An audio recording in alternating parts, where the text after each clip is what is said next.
Okay. This is new. It's like I'm stuck in a screensaver from the mid-90s. Is anyone out there? Or... Tekking101, welcome to the... Jeez, that's loud. Dude, volume button. Before you even say anything else, fucking volume button. Okay. Where am I? You're in the void.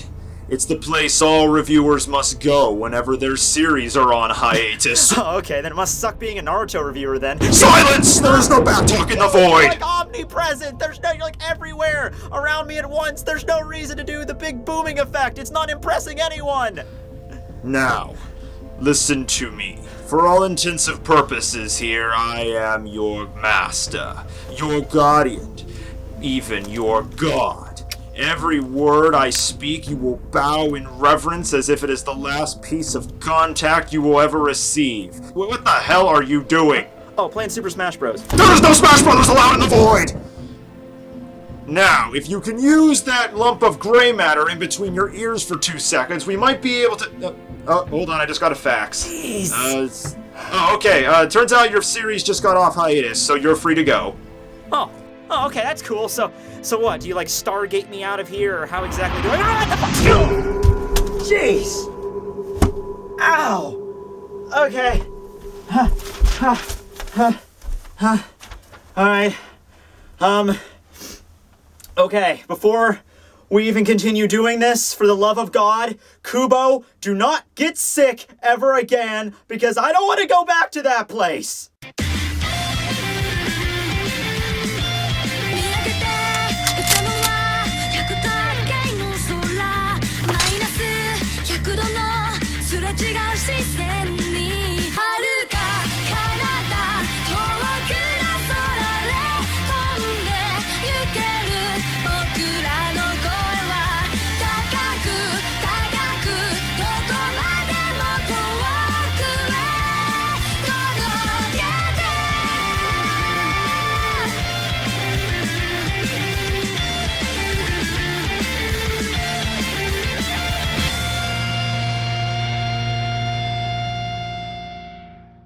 Everybody, Tekking101 here, back from the hiatus. It's been like almost a month since the last one, but here it is. Bleach chapter number 612, entitled Dirty.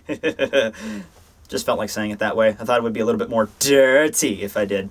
So chapter opens up from last chapter, and, I know I say that a lot, how it's like, the chapter continues what happens last week, like, last week might have been, like, Ichigo running up the stairs, and in this chapter, it's like him arriving at the top of the stairs. No, you don't understand. Like, the first 5 pages of this chapter is literally stuff that we just saw last chapter. Like, I don't know if Kubo did that because hiatus, whatever, because it was a hiatus for Christmas even without him being sick, but I really hate it when he does this shit, because you only get, like, 18 pages for chapters, and when you waste, like, 4 or 5 of them focused on stuff that we already knew, like just recycled panels from last chapter, that's kind of like, that's just like saying, oh, I couldn't come up with anything this week, so I'm just going to cram in this much. I mean, maybe it's like he was sick, so he didn't have time to come up with some new material, but I really hate when mangakas do this in general. So yeah, we get the first page where we have Yuha approaching the Soul King, stating, "Oh, Soul King, at this hour, there is nowhere left for you to run, as the imperfect god you are. Even that Tron-looking guy out front couldn't stop my epic power." Seriously, I want to know the story behind this guy. Like, the Soul King keep like an elite posse of techno dancers from the 80s as his like secret elite guard? Because, yeah, I like to see that.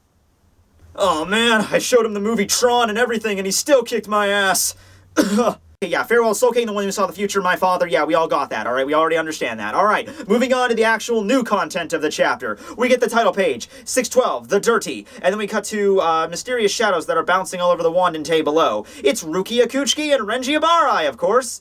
They meet up with Shinji, who's standing outside, I believe, the 12th Division barracks, given what we're about to see, given that, like, this is the place that the Vizards met with Uehara a couple chapters ago in chapter 606, so I'm assuming this is, like, one of the laboratories of the 12th Division. Almeida and his younger sister are also there as well, and we have a little bit of catty banter back and forth between, Renji and Almeida, like, "Damn, Almeida, I didn't even see you were there," which is quite an feat, because, you're so fat, and he's like, "Oh, you don't even get it." Well, Almeida explains a little bit how they got that far, because Renji points out, like, Shinji's injuries are kind of severe, and and he's like, oh no, they were nothing. And this is kind of interesting, because Shinji kind of got, like, bushwhacked in this war, so I don't know if, like, Hinamori has, like, the healing skills on par of, like, Isane, because it's like Shinji got, like, his entire, like, he was already banged up from the first invasion, and then in the second invasion, he gets, like, blown up close range by Bambietta's bomb, and then he stands back up and it looks like everything's fine, and then he gets preemptively nuked by Basby using his Burner Finger 3 lava attack, and he's still just standing around with no extra injuries on him. He's just like, whatever, those injuries were whatever, so I don't know. I guess Hinamori is just a really good healer. The funny thing here is Almeida states the reason how they survived Basby's attack, Burner Finger 3, which was basically just a wall of lava heading at them, was that they used the powers of their Zanpakutos to diverge it. Okay, Almeida, you might... There's no way your Zanpakuto did jack against that lava. I'm willing to believe a lot of stuff in the Bleach universe, but I will not believe for a second that Gegetsu Buri, which is basically just a ball and chain on a sword hilt, that even you admitted at one point had absolutely no properties in Kido, ice, or fire whatsoever, would be able to do anything to deflect a wall of f***ing magma, okay? That was all on Shinji. Now, I was thinking, like, how does this even work with Shinji? Because Sakanade doesn't really direct attacks in a different way. It affects your senses. So, for example, if I fire a gun at you and then use Sakanade on me, you know, my senses are messed up, but the bullet's still going to be traveling. So, the only way I can figure this is that Shinji used Sakanade, like, he kept it active more often than he usually did because of all the enemies around him. So, as soon as Basby showed up, he activated Sakanade to the point where, you know, when Basby used Burner Finger 3, he might have did it, like, a little bit more to the left or the right, not exactly dead on. So, that's maybe how they were able to avoid it, but I highly doubt, you know, Gegetsu Buri would be able to do anything in that situation. So, Almeida, you are full of bullshit, my good sir. Anyway, though, Almeida continues to rant on about how no one disrespects Captain Haruka on my watch, even though he doesn't really give a crap at him at all. And Renji even mentions, like, hey, when they first joined the Gotei, like, 17 months ago, you were the first one that was just like, outsiders. You know, this is all about the Seirete. Inbreeding #1, bitch. Any outsiders, get the hell out of here. I'm not even going to begin to question, like, the whole, you know, how Shinigami have kids, because that's opening another debate on how that happens, like, the next generation, because obviously, even with, at least with Byakuya, you know, like, Sojun Kuchiki was Byakuya's father. He was the vice captain of the 6th Division, and then Genrei Kuchiki. So, obviously, there's some, like, royal lineage going on, but I don't even care how he... Anyway, though, Renji mentions exactly why did they bring Omaida's sister as well, to which then Captain Soifone arrives, and then immediately beats Omaida in the face, and she states that, well, even though that we were all healed up and everything, the sister is still asleep, and that we couldn't just leave her in the battlefield, so we had to bring her with her. I apologize that this is an inconvenience. There's really nothing else we could have done with her in this situation. Makes sense. Renji even mentions to Rukia kind of like an aside, like, oh, I guess Captain Soifone's going easy on us because she's kind of like a little bit more kinder toward this girl. No, I don't, and Rukia says, like, okay, she's always kind. You know, she was kind to begin with. Okay, that's another sense of bullshit. Like literally 2 seconds ago, you know, Almeida was in the middle of, you know, trying to explain himself, and then Soifone just goes up to him and just, like, punches him in the back of the freaking, like, sternum or whatever, and he's like, oh, jeez, okay, sorry, Captain, whatever, and she's done this before.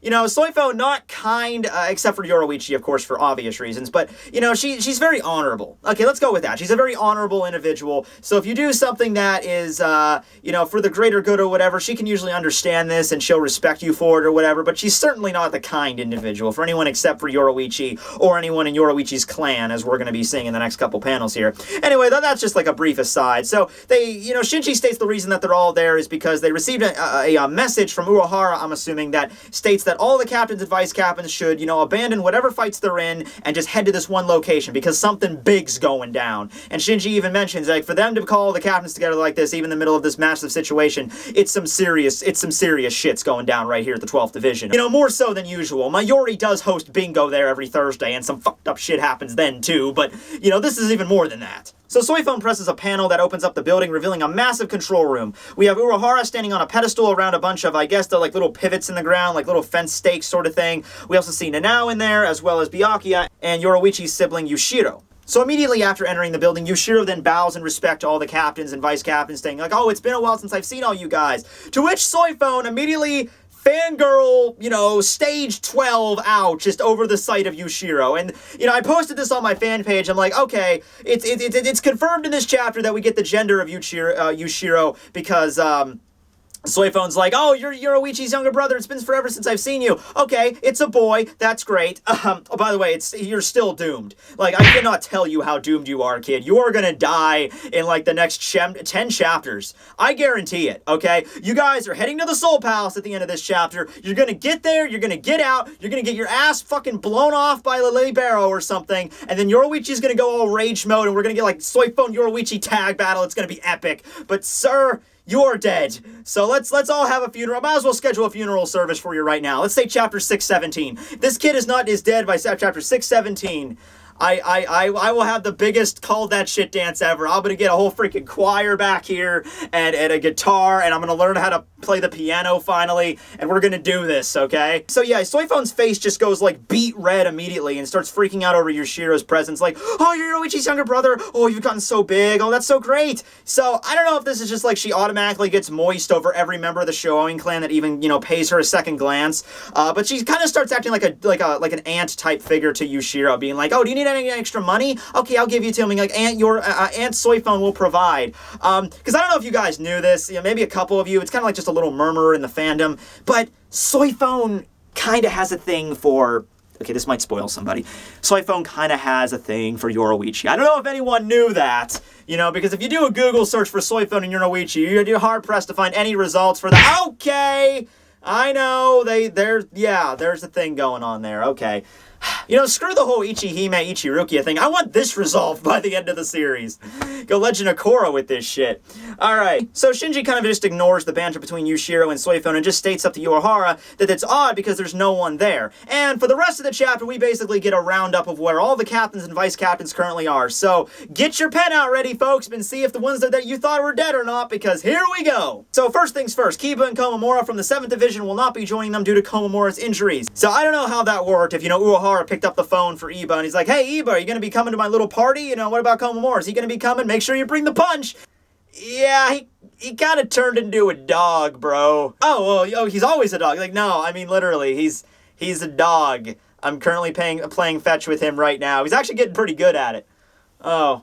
Alright, so this means you're probably not going to be coming. No, he's probably not going to be coming, yeah. So that's what happened with them. 6th Division, Byakuya is obviously there. He mentions that the 12th Division is going to be joining them eventually. However, they're, I guess, doing like a recon in the Soul Society to make sure, I guess, how they're going to transfer everything back to the regular Seirete, because, you know, Kisuke mentions, like, obviously, you know, Mayuri needs the Seirete around to continue his massive, you know, mad scientist experiments, so he's doing a little bit of recon analysis with Nemu, I guess, like, the structure of, like, how to reverse the process. So they're going to be getting there eventually. I think it's also stated that Zombie Kensei and Zombie Rose are also going to be joining them along with the 12th Division. And then we just get like a bunch of roundups of the injuries, like Shuhei's injuries, Ikaku's, Yumachika's. Those are all not really major, so they're treating them currently. They'll be getting here pretty soon also. And Kenpachi Zaraki, the guy that's been sitting in the goddamn crater for 34 chapters, his status is finally known. He's critically injured.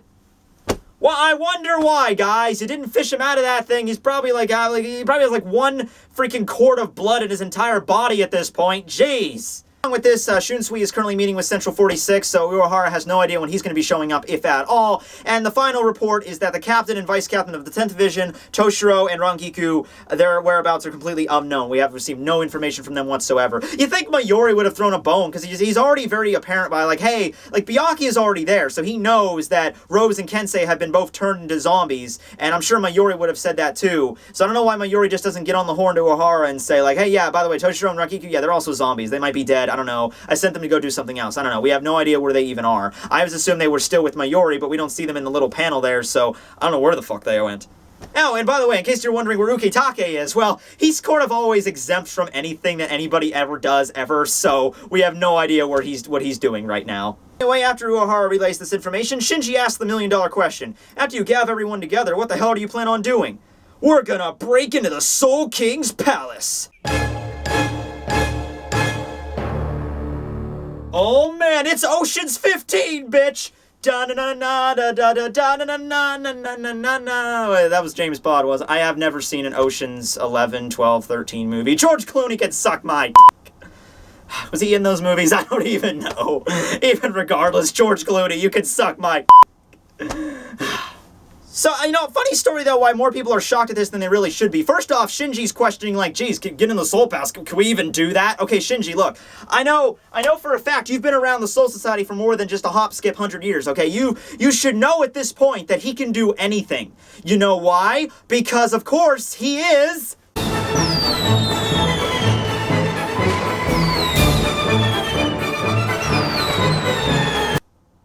Yeah!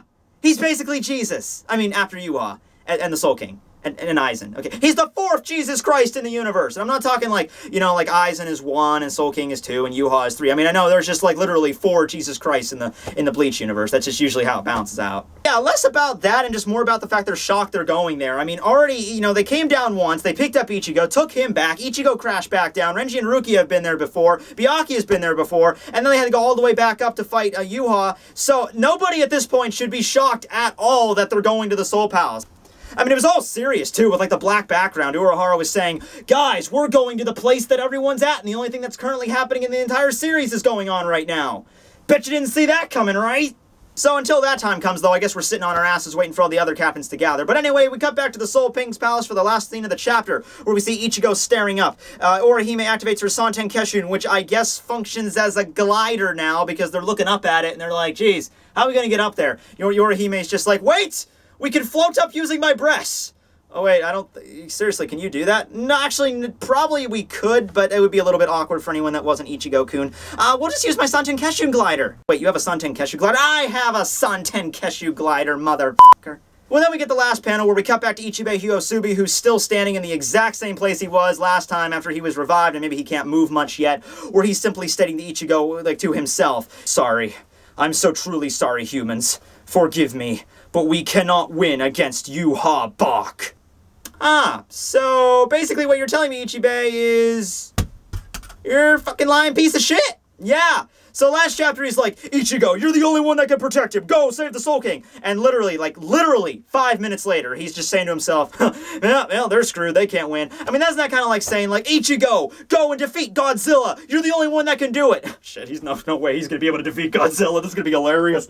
Now, okay, maybe he said that because Ichigo would have won anyway, because Ichigo's not the kind of guy, like, if Ichibei just told him, like, Ichigo, you're not going to be able to win against this guy. I mean, he kicked my ass, and I'm the head of the Shinigami. There's no way you're going to win. Ichigo would have just looked at him and was like, well, I gotta go anyway, and he would have went. So maybe Ichibei knows this, but I don't understand what he means by that. Maybe I don't know if he's referring to just, Yuha's almighty power that he used on him, or if he's referring to some other power, or maybe he knows the Soul King's already dead, or maybe the Soul King's not dead at all. I don't even know. But the fact remains that this is just like a completely contradictory end of this chapter. Like the last chapter was just like a message of hope. Like, okay, the Soul King got stabbed, but Ichigo's on his way. He's gonna do something about this. And in this chapter, it's just like, no, he's not gonna be able to do anything about this. So yeah, I don't know. But anyway, that's the last chapter. That's the end of the chapter. It's really just a recap, just getting like where all the captains and vice captains and who's injured and who's dead and who's gonna be showing up, and like the final climax is gonna be showing up. I would say, since this is like the last bus to the frickin' Soul Palace at this point, because like there's buses that go up there every now and then,